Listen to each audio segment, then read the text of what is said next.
하나님 말씀을 보겠습니다. 하나님 말씀은 히브리서 신약성경 히브리서 4장 12절 한 절 말씀만 보겠습니다. 히브리서 4장 12절 제가 가지고 있는 성경은 357쪽입니다. 신약성경 357쪽 히브리서 4장 12절 한 절 말씀입니다.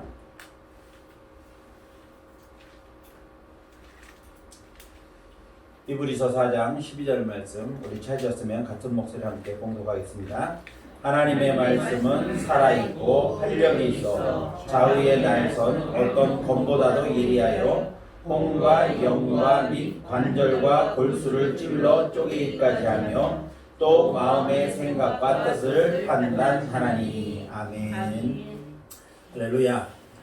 오늘도 참 좋은 날입니다. 우리 옆 사람과 인사하실 때 하나님 당신을 축복하십니다. 이렇게 얼굴만 보면서 인사를 나누시기 바랍니다.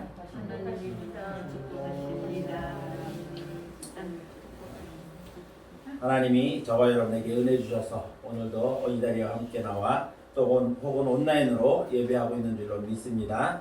오늘도 주의 은혜가 사랑하는 성도들에게 충만하시기를 예수님의 이름으로 축복을 드립니다. 코로나19가 한 주 전만 해도 거의 1000명 가까운 그런 사람들이 계속해서 발생을 하는 바람에 모든 사람들이 염려가 됐었습니다. 그래서 당국에서도 또 방역 지침을 강화해서 교회 대면 예배를 전면 금지하고 영상 예배로 대체하면서 최소 인원만 모여서 예배를 드려라 이런 지침이 내려와서 우리가 그동안 또 몇 주 동안 서로 성전에서 얼굴을 볼 수가 없었습니다. 그러나 온라인 가운데도 여러분이 늘 예배 가운데 함께 하신 줄로 믿습니다. 이제 300~400명대로 줄어들면서 조금 완화되었습니다. 그래서 성전 대면 예배가 제한적으로나마 허용되고 또 사람으로 조금 여러 가지 부분들이 좀 완화된 부분들이 있습니다. 어쨌든 이 사태가 조속히 끝나서 우리가 자유롭게 예배할 수 있는 그날이 속히 올 수 있도록 우리가 마음으로 기대하면서 하나님 앞에 기도하는 일에 열심을 내야 될 줄로 믿습니다. 어떤 성도가 죽어서 천국에 도착을 했습니다. 그 사람이 이 천국에 도착하자마자 그 안내를 하는 베드로에게 천국에 들어가기 전에 지옥을 한번 구경해 보고 싶다 이렇게 부탁을 했습니다. 그래서 베드로가 그 사람을 데리고 지옥을 구경시켜 줬습니다. 마침 그때가 지옥을 방문할 때가 점심시간이었습니다. 지옥에 가보니까 산의 진미가 아주 가득 차려진 식탁이 준비되어 있었습니다. 많은 사람들이 모여서 그곳에서 점심을 먹으려고 모인 사람들을 보니까 그렇게 좋은 음식이 차려져 있는데도 불구하고 모든 사람들이 아주 그냥 빼짝 말라있는 겁니다. 이게 정말 사흘에 피죽 한 그릇도 못 먹은 것처럼 아주 빼짝 말라 있습니다. 그야말로 뼈만 남아 있습니다. 산의 진미를 놔두고 왜 저렇게 됐을까? 그런데 가만히 보니까 이 사람들의 가지고 있는 숟가락, 젓가락이 전부 1m가 넘는 겁니다. 긴 숟가락, 긴 젓가락입니다. 그래서 아무리 떠서 먹으려고 해도 먹을 수가 없는 거예요. 그러다 보니까 산의 진미를 차려놓고도 아주 얼굴이 못 먹어서 얼굴이 이 피골이 상접한 그런 상태가 되어 있었습니다. 지옥 구경을 마치고 이 사람은 다시 베드로와 함께 천국에 왔으면 천국에 왔는데 천국에 가보니까 천국에도 똑같은 음식이 차려져 있고 많은 사람들이 모여 있습니다. 점심을 먹으려고 모여 있는데 보니까 모여 있는 사람들은 얼굴이 그냥 통통하게 살이 찌고 아직 윤기가 짜르르 흐르는 부티가 나는 그러한 사람들이었습니다. 왜 똑같은 음식을 차려놓고 한쪽은 피골이 상접한 먹지 못해도 피골이 상접한데 한쪽에 있는 사람들은 저렇게 윤기가 자르르 흐르는 그러한 경우가 됐을까? 이 사람이 가만히 생각해 봤습니다. 그 상황을 자세히 살펴보니까 똑같이 천국에도 1m가 넘는 숟가락 젓가락을 가지고 있고 지옥에도 1m가 넘는 숟가락 젓가락을 가지고 있는데 그 행태를 보니까 알 수가 있는 겁니다. 뭐냐면 지옥에 있는 사람들은 1m가 넘는 그 젓가락 숟가락을 가지고 자기 입에만 넣으려고 그렇게 애를 쓰다 보니까 한 숟갈도 못 먹는 겁니다. 그러니까 그렇게 산의 진미를 차려놓고도 피골이 상접한 그런 상태가 되어 있는 겁니다. 그래서 천국 사람들을 보니까 1m가 넘는 숟가락 젓가락을 가지고 그 음식을 떠서 자기 입에 넣으려고 하는 게 아니라 상대방의 입에 넣어주는 겁니다. 서로 상대방이 젓가락이 자라가고 숟가락이 자라가고 있는 그 거리만큼 상대방에게 먹여주는 그러한 장면을 볼 수가 있었습니다. 그래서 이 사람이 깨달은 게 뭐냐 하면 천국은 다른 사람을 먼저 생각하고 다른 사람을 배려하고 다른 사람에게 사랑을 베푸는 곳이 천국이구나. 그런 사람들이 모인 곳이 천국이구나. 지옥은 자기만 알고 자기 배만 채우려고 하는 욕심꾸러기들이 모인 곳이 바로 지옥이구나. 이런 결론을 내리게 되었다는 겁니다. 지옥은 남보다 나만 생각하는 곳, 나만 잘 먹고 나만 잘 살면 된다라고 하는 생각을 가진 사람들이 모인 곳이고, 천국은 나보다 남을 먼저 배려하고 남에게 베풀려고 하는 그러한 사랑이 많은 사람들이 모인 곳이라고 하는 차이점을 생각하게 되었다는 겁니다. 자, 그렇습니다. 사랑이 없는 곳, 이것이 바로 지옥인 겁니다. 지옥이라고 하는 곳은 사랑이 없는 곳이기 때문에 자기밖에 모르는 그런 사람들만 모인 곳입니다. 그러나 반대로 천국은 사랑이 가득한 곳이므로 자기보다는 다른 사람을, 상대방을 위하고 배려하는 그러한 곳이 바로 천국이었던 것입니다. 천국은 우리가 죽어서 가는 곳만이 아니라는 겁니다. 천국은 반드시 오랜 세월 후에만 가서 누릴 수 있는 곳이 아니라 삶의 매 순간에 다른 사람과 함께 사랑을 나누고 다른 사람에게 배려하고 나누는 삶을 산다고 한다면 우리가 사는 이 땅 어느 곳도 모두 천국과 같다는 겁니다. 우리 모두가 사랑 가득한 삶을 통해서 이 땅에 사는 동안에도 천국을 맛보고 누리면서 살아갈 수 있는 우리 성도들이 되시기를 예수님의 이름으로 축복을 드립니다. 올해 우리 교회의 주제는 회복입니다. 우리 교회뿐만 아니라 한국교회가 전반적으로 모두가 회복이라고 하는 것을 이 모토로 삼고 주제로 삼고 이 교회를 세워가는 그러한 경우들이 많습니다. 자, 하나님께 드리는 예배가 회복되어야 됩니다. 가장 중요한 것은 한국교회를 비롯해서 물론 우리 한국교회가 좀 더 심합니다만은 전 세계적으로 모여서 예배드리는 예배가 굉장히 제한되어 있다는 겁니다. 그래서 가장 먼저는 하나님 앞에 드리는 예배가 회복되어야 합니다. 그리고 또 늘 하나님과 교통하는 이 기도의 삶이 회복되어야 되는 겁니다. 기도하지 않으면 우리는 하나님과 교통할 수 있는 방법이 없습니다. 하나님과 교제할 수 있는 방법이 없기 때문에 우리는 하나님 앞에 하나님과 교통하는 기도의 자리가 회복되어져야 한다는 것입니다. 아멘. 그리고 진리의 말씀인 하나님의 말씀을 중심으로 하는 하나님 말씀대로 사는 삶이 회복되어져야 하는 겁니다. 그래서 말씀은 기도와 더불어서 믿음이라고 하는 이 수레바퀴를 지탱하는 그러한 두 축이라고 그랬습니다. 그래서 이 말씀과 기도 이 두 축 중에 어느 한쪽이라도 조금만 기울어지면 이 믿음이라고 하는 수레가 제대로 정상적으로 굴러갈 수가 없는 겁니다. 그래서 기도의 축인 영적인 호흡에 대해서는 우리가 지난 시간에 말씀드렸습니다. 그래서 기도의 축인 영적인 호흡은 하나님과의 끊임없이 교제를 지속하는 방법입니다. 반면에 말씀은 우리의 영혼의 영양분을 불어넣는 그러한 영적인 양식이 바로 하나님의 말씀인 것입니다. 우리 일상에서 먹는 것만큼 중요한 일도 없습니다. 먹는 일이 무엇이 그리 중요하냐고 말하는 사람이 있을지도 모르겠습니다만은 금식 기도를 해보신 분이라고 하면 이 먹는다고 하는 것이 얼마나 중요하다고 하는 사실을 알게 될 겁니다. 사람에 따라서 다를 수도 있지만 보통은 하루에 3끼를 먹는 것이 기본적인 식생활입니다. 그런데 금식 기도를 해보면은 이 하루에 3끼 안 먹는 것 때문에 시간이 얼마나 천천히 가는지 모릅니다. 얼마나 하루가 길게 느껴지는지 모릅니다. 같은 20시간을 사는데도 하루가 48시간 이상처럼 길게 느껴진다는 겁니다. 오살리의 체자실 금식 기도원 같은 경우에 하루에 4번을 예배를 드립니다.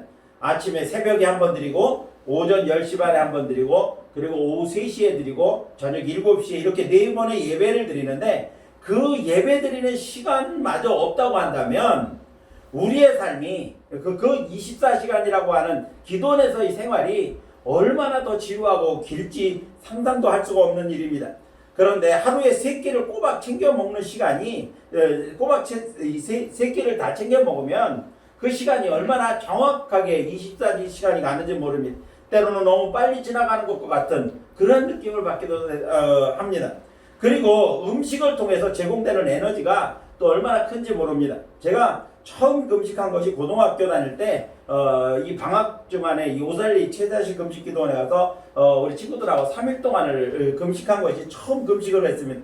같이 갔던 우리 친구들은 뭐 하루 금식하고 포기한 사람도 있고 또 어떤 사람은 이틀을 하기도 하고 근데 저는 3일을 다 채웠었습니다. 3일을 다 채웠는데 3일째 되는 날은 얼마나 힘이 드는지 일어나서 걷기조차 힘든 그러한 상황이었습니다. 사실 그 전까지만 해도 뭐 한 끼 두 끼는 뭐 굶어봤지만은 그렇게 3일을 꼬박 물만 마시면서 금식한 것은 처음이었습니다. 그러다 보니까 이 금식이 얼마나 힘든지 모릅니다. 그랬더니 이제 하루 하고 포기한 친구들, 이틀 하고 포기한 친구들이 3일째 되는 날은 거의 부축하면서 다닐 정도로 힘이 들었습니다.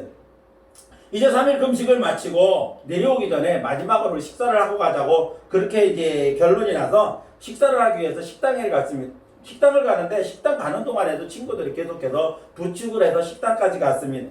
근데 가서 막상 밥을 먹으려고 그러니까 3일 금식한 사람은 3일 동안을 죽을 먹어야 된답니다. 보호식으로 죽을 먹어야 된다는 거예요. 그래서 밥을 먹지도 못하고 죽을 한 끼 먹었습니다. 그런데 그 묽은 죽, 뭐 밥 한 톨도 없어 보이는 이 죽이 얼마나 큰 힘이 되든지 죽 한 그릇 먹고 내려갈 때는 부축받고 내려갔는데 식당을 갔는데 올라올 때는 죽 한 그릇 먹고 뛰어서 올라올 수 있는 그러한 힘을 얻게 되었다는 겁니다. 3일 금식이 지금 생각해보면 그렇게 긴 금식도 아니고 그렇게까지 힘든 금식도 아닌데 아무래도 이 처음 하는 금식이어서 그렇게 힘들었었나 봅니다. 어쨌든 저는 이 처음 3일 금식을 하고 나서 죽 한 그릇 먹고 먹는 것이 얼마나 우리의 삶에 중요한 것인가 축복인가 라고 하는 것을 느끼면서 음식에 대해서 감사함을 갖게 되었습니다.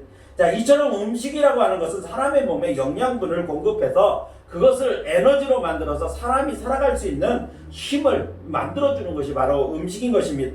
그런데 성도들의 영적인 생활에 에너지를 공급하는 것이 뭐냐면 바로 영적인 양식인 하나님의 말씀이라는 겁니다.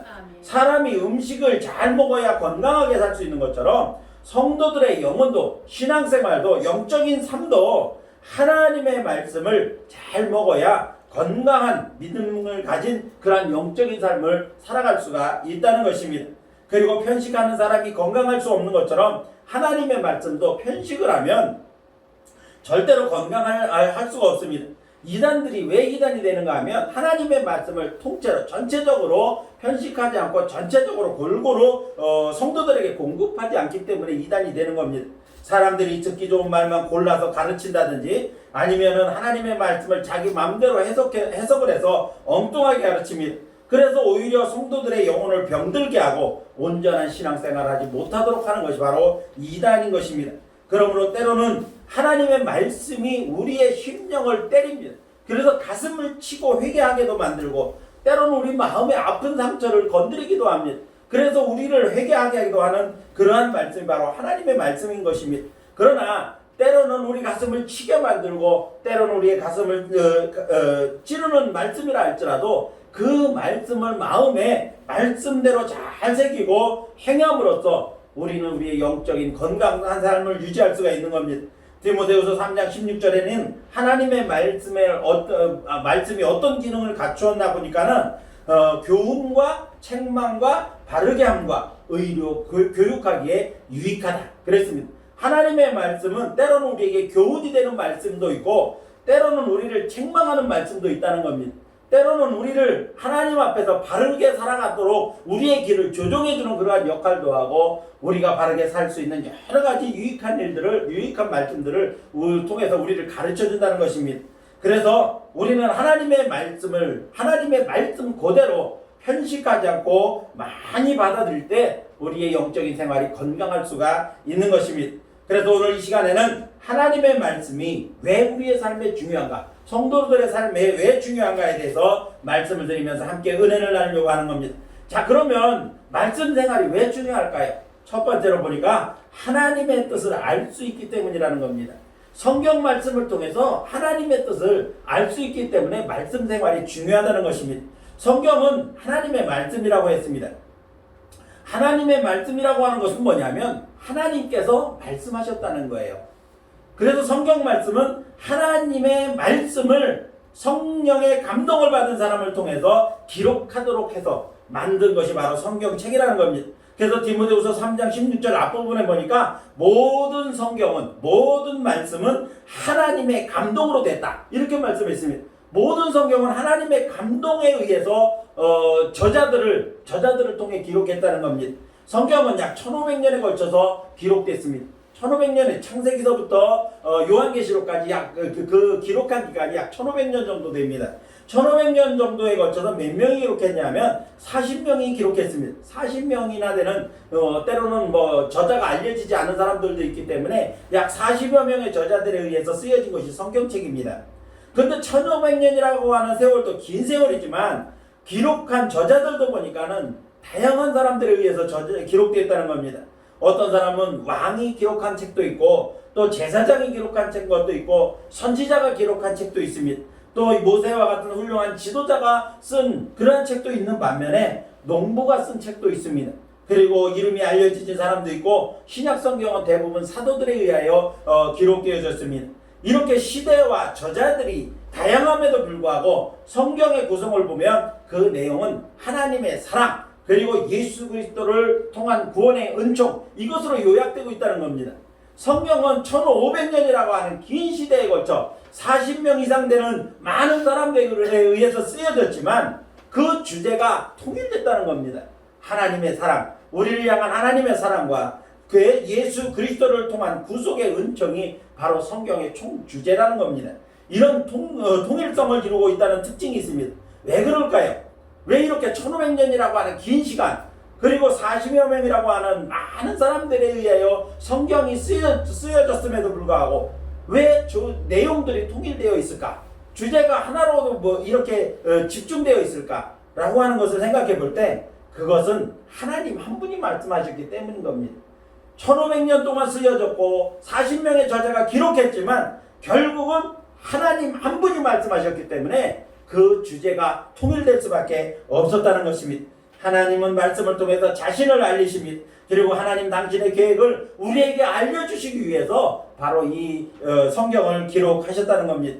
따라서 성경을 통해서 우리는 하나님의 뜻을 알 수가 있는 겁니다. 말씀을 통해서 하나님의 계획을 알 수가 있다는 겁니다. 그러므로 하나님에 대한 속에서 그리고 하나님의 뜻을 알려주시는 책이 바로 성경 말씀인 것입니다.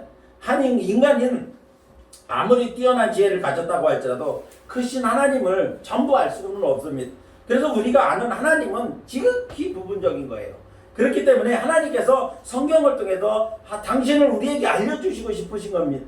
당신의 뜻을 우리에게 가르쳐주고 싶으신 것입니다.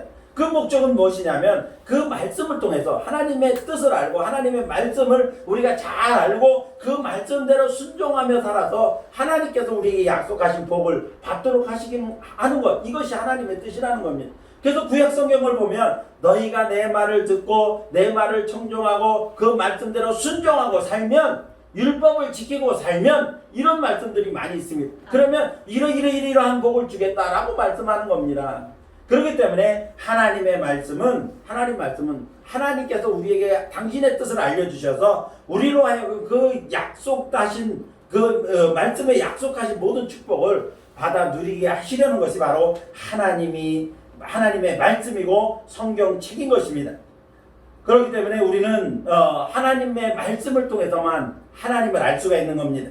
그런데 세상 사람들은 이것을 알지 못해요. 그러다 보니까 하나님이라고 하는 이 막연한 존재, 신이라고 하는 이 막연한 존재를 올바로 알지 못하는데 하나님을 찾고 싶은 겁니다. 그래서 세상에 생겨난 게 뭐냐면 종교라는 것이 생겨났고 그리고 우상이라고 하는 것이 생겨나는 겁니다. 어느 민족이든 간에 어느 나라 어느 민족을 가든 아무리 미개한 민족이라도 그 미개한 민족만이 가지고 있는 특별한 이 토속 종교가 있습니다. 이 종교라는 것이 왜 생겨나는가 하면 사람들이 하나님을 찾아가려고 하는 그 속성 때문에 생겨난 거예요. 그런데 그 방법을 잘 모르는 겁니다. 하나님이라고 하는 존재를 잘 모르는 겁니다. 그렇기 때문에 우리에게 성경책을 주셨다고 하는 것은 바로 하나님 자신을 우리에게 알려주시고 또 하나님의 뜻을 알게 하심으로써 우리로 하여금 그 복을 받게 하려는 겁니다. 이스라엘 백성들은 얼마나 어리석은지 시내산에서 이스라엘 백성들이 하나님의 놀라운 능력을 힘입고 그 기적적인 역사를 보면서 출애굽을 해서 시내산까지 도착을 했습니다. 약 3개월 동안 걸려서 시내산에 도착을 했어요. 시내산에 도착을 해서 하나님께서 그것에서 율법과 율례를 점하시고 성막도 가르쳐 주십니다. 그런데 그것을 누구를 통해서 하셨냐 하면 모세라고 하는 지도자를 통해서 하셨어요. 그래서 지도자인 모세를 하나님께서 시내산 꼭대기로 부르십니다. 그곳에서 40일 동안 모세는 금식하면서 하나님과 함께 대화를 합니다. 그래서 하나님께서 율법도 또 십계명도 주시고 또 성전도 성막도 짓는 법을 다 가르쳐 주십니다. 그런데 40일 동안 모세가 내려오지 않으니까 이 산 밑에 있는 이스라엘 백성들은 무슨 생각을 했냐면은 하나님의 인도를 받아도 우리가 이곳까지 오긴 왔는데 지금 하나님은 눈에 보이지를 않습니다. 대신 하나님의 말씀을 전해주던 모세도 40일 동안 등장을 하지를 않습니다. 눈에 보이지를 않는 거예요. 그러다 보니까 우리를 애굽에서 인도해낸 하나님을 만들어내라. 그렇게 아론에게 요구를 합니다. 사실 아론도 모세와 같이 다니면서 하나님의 음성에 대한 말씀도 많이 들었고 하나님의 음성을 직접 이렇게 자기가 직접 행하기도 했습니다. 그런데도 불구하고 이 아론마저도 백성들의 독촉을 못 이겨서 결국은 눈에 보이는 하나님을 만든다고 만든 게 바로 금송아지입니다. 금송아지를 만들어서 제단을 만들어 세워놓고 그곳에서 뛰놀면서 춤을 췄습니다. 하나님 보시기에 기가 막힌 겁니다. 그들은 하나님을 직접적으로 보지는 못했지만 하나님께서 이루시는 행하시는 놀라운 이적들을 경험한 사람들입니다. 애굽의 10가지 재앙, 갈라진 홍해바다 사이로 그들은 건너온 사람들입니다. 그리고 그들이 지금 우상을 만들고 있는 그 순간에도 하나님 구름기둥, 불기둥으로 그들과 함께 하십니다. 그런데도 불구하고 눈에 보이지 않으니까 하나님을 알지 못하니까 하나님의 말씀을 그들이 제대로 듣지를 않으니까 그곳에서 우상을 만들고 그곳에서 춤을 추는 겁니다. 바로 이것이 하나님의 말씀에 기울이지 않은 결과인 겁니다. 그러므로 우리가 하나님에 대해서 바로 알려면 말씀을 많이 읽고 듣고 배우는 일에 힘써야 됩니다. 말씀을 통해 당신의 뜻을 우리에게 알려주시기 때문에 말씀을 멀리하고서는 절대로 하나님의 뜻을 알 수가 없는 것입니다. 하나님의 뜻을 아는 것이 왜 그렇게 중요합니까? 하나님의 뜻을 알아야 우리가 하나님을 기쁘시게 하는 삶을 살 수가 있는 겁니다. 또 하나님을 기쁘시게 하는 삶을 살면 어떤 결과가 우리에게 주어지느냐? 하나님의 뜻대로 살려고 애를 쓰는 겁니다. 그러다 보면 하나님께서 약속하신 축복을 우리가 받아 누릴 수가 있는 겁니다. 이것은 우리에게 하나님께서 주신 특별한 말씀에 의한 축복이고 하나님의 뜻입니다. 그러므로 이제 사랑하는 성도 여러분들이 말씀을 통해서 날마다 하나님의 뜻을 발견하고 그 뜻대로 행함으로써 말씀에 약속하신 복들을 받아 누리는 사랑하는 성도 여러분들이 되시기를 예수님의 이름으로 축복을 드립니다. 두 번째로 하나님의 말씀 생활이 왜 중요하느냐, 성경 말씀대로 사는 게 왜 중요한가 하면 인생을 바르게 살 수 있기 때문에 그렇습니다. 사람은 태어나면서부터 길든지 짧든지 한평생을 살아갑니다. 100년을 산 사람은 100년이 한평생인 거고 태어나서 뭐 한 달밖에 못 살다 아기로다 죽은 사람은 한 달이 그 사람의 인생입니다. 자, 이 짧든지 길든지 한평생을 살게 되는데, 자, 그런데 이 중요한 것은 한 달을 사는 게 중요한 게 아니고 100년을 사는 게 중요한 게 아니라 어떻게 사느냐가 중요하다는 겁니다. 어떤 사람은 살면서 다른 사람에게 온갖 해악을 끼치는 사람이 있습니다.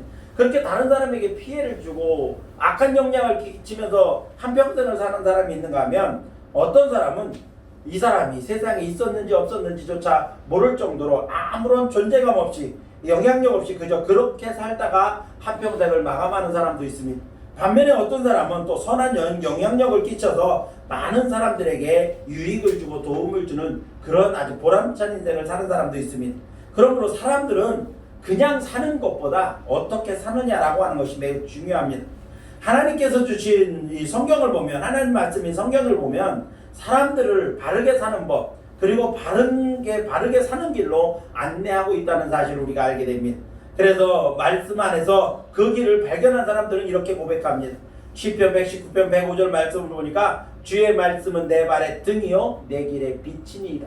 아멘. 우리가 어느 곳으로 가는지 잘 알지 못할 때, 어둡고 캄캄한 길에서 헤매고 있을 때 하나님의 말씀은 내 발의 등이요, 내가 안전하게 갈 수 있도록 인도해주는 내 발의 등이고, 내가 어느 길로 갈지 모를 때 내가 갈 길을 비춰주는 빛이다. 그렇게 고백을 한 겁니다. 또한 시편 119편 9절 말씀에 보니까 청년이 무엇으로 그 행실을 깨끗게 하리이까 주의 말씀을 지킬 따름이니이다. 주의 말씀을 따라가면 잘못된 길로 가지 않는다는 겁니다. 오늘날 세상이 왜 이렇게 혼란스럽고 또 갈수록 점점 더 이렇게 타락해 가고 있다고 말을 합니까? 그렇게 말을 하는 사람들조차도 그 길로 가고 있습니다. 왜 그러냐? 하나님의 말씀을 멀리하기 때문에 그렇습니다. 하나님의 말씀에 귀를 기울이지 않기 때문에 그렇다는 겁니다. 뿐만 아니라 디모데후서 3장 17절 말씀을 보니까 성경을 기록한 목적에 대해서 이렇게 말씀하고 있습니다. 이는 하나님의 사람으로 온전하게 하며 모든 선한 일을 행할 능력을 갖추게 하려 함이라. 이렇게 말씀했습니다. 온전하고 착하게 사는 길을 알려주고 또 그렇게 살아갈 수 있는 능력을 갖추도록 하기 위해서 하나님께서 성경을 기록하게 하셨다라고 말씀하고 있는 겁니다. 그래서 성경은 인생을 바르게 사는 최고의 교과서입니다. 그러므로 자녀를 양육하는 부모님들은 자녀들에게 죽어라고 공부만 하라고 말하지 말고 먼저 하나님의 말씀을 가르치고 하나님의 말씀대로 살게 하는 것이 중요하다는 겁니다. 그래서 잠언서 1장 7절 말씀을 보니까 여호와를 경외하는 것이 지식의 근본이거늘 미련한 자는 지혜와 훈계를 멸시한다라고 말씀했습니다. 모든 지혜의 근본은 하나님을 알고 하나님을 경외하는 데서부터 시작되는 겁니다. 하나님을 바로 알고 하나님을 경외하는 자녀는 결코 어그러진 길로 가지 않는다는 것입니다. 그렇기 때문에 우리는 먼저 자녀들에게 하나님을 알고 하나님을 경외하는 법부터 제대로 가르쳐야 된다는 겁니다. 왜냐하면 모든 지혜와 지식은 하나님께로부터 말미암기 때문인 것입니다. 그러므로 바른 인생의 시작은 하나님의 말씀을 아는 것으로부터 시작되어져야 하는 것입니다. 그러므로 이제 사랑하는 성도 여러분들이 인생을 살아가는 동안 하나님의 말씀을 길잡이로 삼고 안내자로 삼으셔서 인생길을 가심으로 말미암아 늘 말씀을 따라 바른 길, 선한 길로 인도하시는 하나님의 은혜 안에 머물러 사는 성도 여러분들이 되시기를 예수님의 이름으로 축복을 드립니다. 마지막 세 번째로 말씀 생활이 왜 중요한가 하면 능력 있는 성도의 삶을 살게 하기 때문에 그렇습니다. 오늘 본문 말씀을 다시 한번 보면 본문 말씀을 보니까 하나님의 말씀은 살아있고 활력이 있어서 좌우의 날선 어떤 검보다도 예리하여 혼과 영과 관절과 골수를 찔러 쪼개기까지 하고 또 마음의 생각과 뜻을 판단한다. 그렇게 말씀했습니다. 하나님의 말씀은 그냥 글자로 기록된 책이 아니라는 겁니다. 하나님의 말씀은 살아있고 활력이 있어 좌우에 날던 어떤 검보다도 예리하다고 말씀하고 있는 겁니다. 즉 하나님의 말씀인 성경책은 우리가 단순하게 글자로만 봐서는 안 된다는 거예요. 한글 개혁 성경에는 이 구절을 이렇게 해석했습니다. 하나님의 말씀은 살았고 운동력이 있다. 하나님의 말씀은 그냥 기록된 글이 아니고 우리 마음속에서 살아 역사하는 능력 있는 그러한 글이 하나님의 말씀이라고 말씀하고 있는 겁니다. 그러므로 생명이 없는 그러한 글자가 아니라 우리 안에서 살아 역사하는 그러한 책이, 그러한 말씀이 바로 하나님의 말씀이라는 겁니다. 성경은 하나님의 말씀을 검에다 자주 비유를 합니다. 사도 바울은 사도행전 6장에서 악한 마귀를 대적하기 위해서 하나님의 전신갑주를 취해야 된다. 하나님의 전신갑주를 입어야 된다. 무장해야 된다. 그렇게 말씀했는데 맨 마지막에 성령의 검, 곧 하나님의 말씀을 가져라. 이렇게 말씀했습니다. 자, 성령의 검이라고 하는 것은 뭐냐면 적으로부터 나를 방어하는 무기도 됩니다. 반면에 적을 공격할 수 있는 유일한 무기예요. 투구를 쓰고 또 방패를 가지고 또 신발도 잘 신고 의에 흉배도 붙이고 이런 거 다 하는데 이건 다 방어적인 무기입니다. 적으로부터 나를 안전하게 방어하는 무기지만 이 검이라고 하는 것은 적의 공격을 막기도 하지만 내가 적을 공격할 수 있는 유일한 무기도 된다는 겁니다.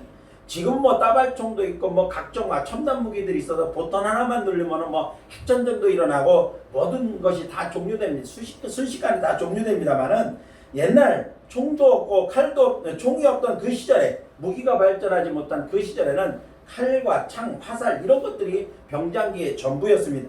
자, 적으로부터 자기를 방어하는 무기도 되고 적을 공격하는 무기도 되는 것은 바로 검밖에 없다는 겁니다.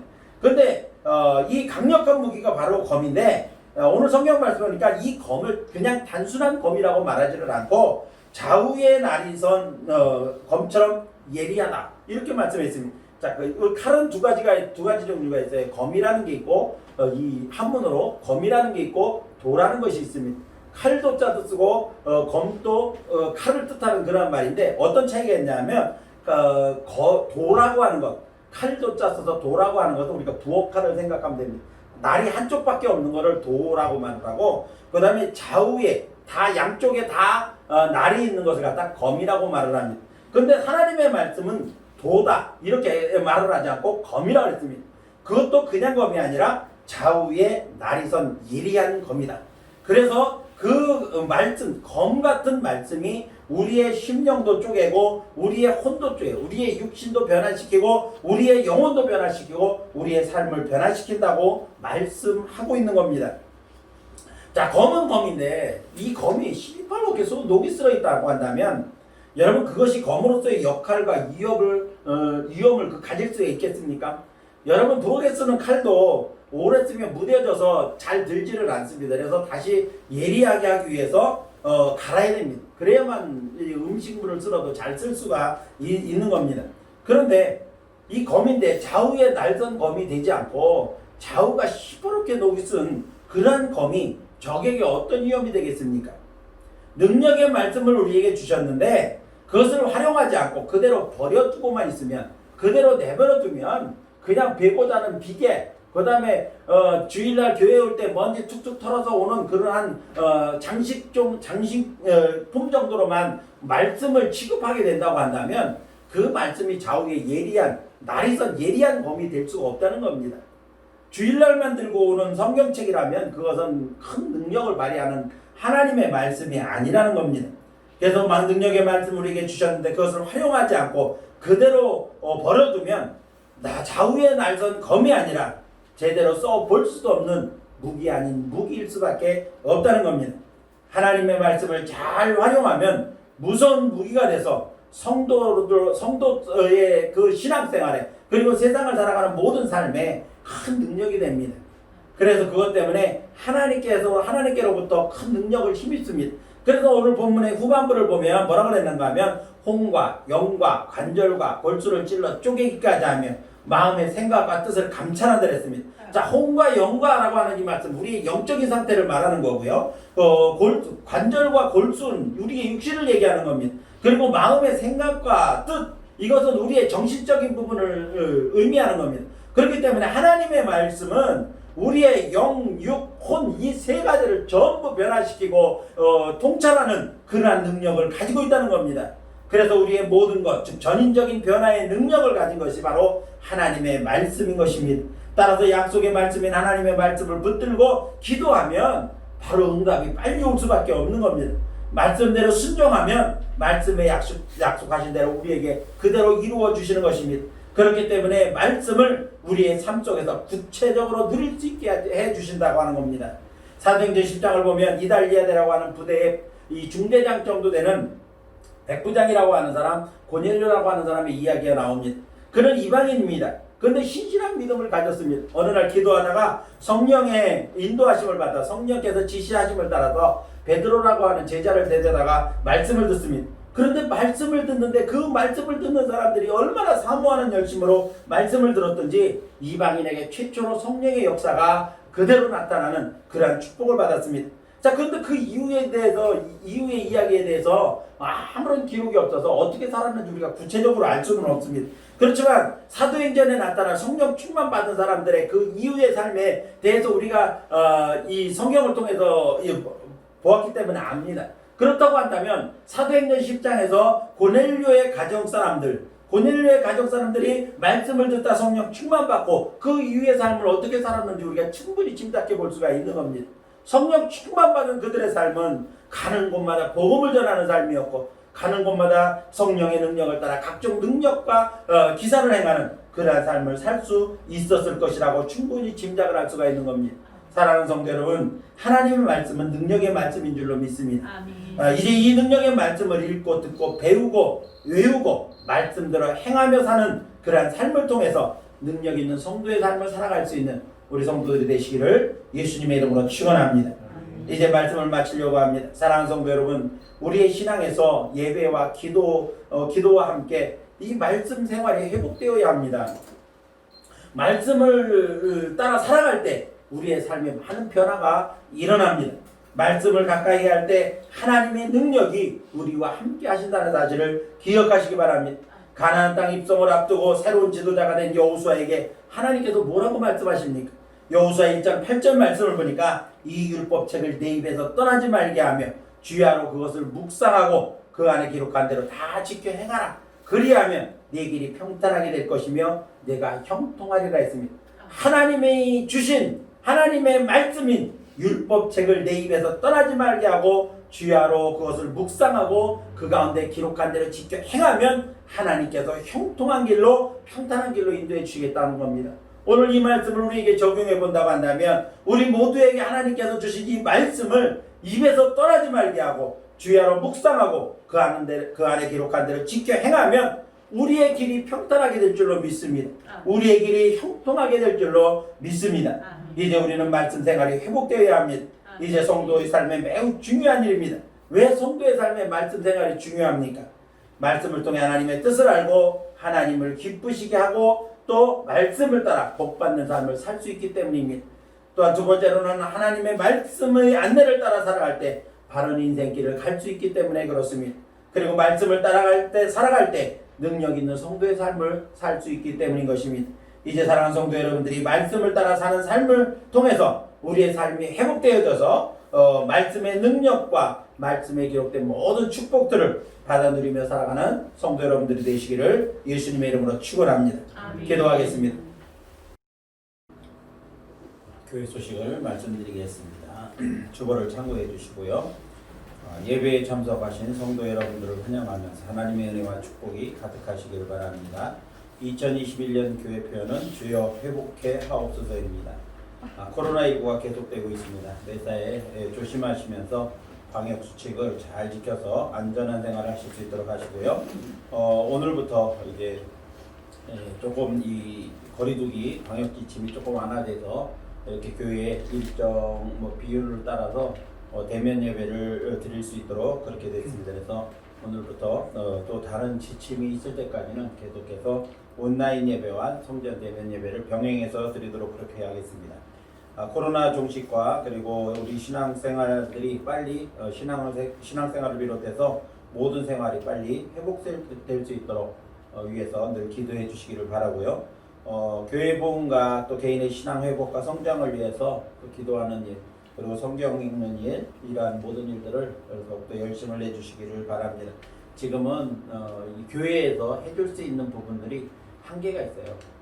그래도 이렇게 신방도 못하고 별도 모임도 가질 수가 없고 그래서 교회에서 할 수 있는 일이 한계가 있으니까 지금은 각자가 자기 신앙을 지키기 위해서 열심을 내지 않으면 조금 힘든 부분들이 있습니다. 그러니까 여러분들이 그런 상황들을 잘 참고하셔서 성경 읽기 또 기도하기 그리고 우리가 매일 나누고 있는 매일 묵상 이런 것들을 갖다 활용을 하셔서 여러분들의 신앙 성장을 위해서 최선의 노력을 다해 주시기를 바랍니다. 연말정산을 위한 기부금 영수증이 필요하신 분들은 신청하시면 발급해 드리도록 그렇게 하겠습니다. 어려운 때 우리가 서로 격려하면서 전화로라도 안부를 묻고 이렇게 사랑을 나누는 일에 힘써 주시기를 바랍니다.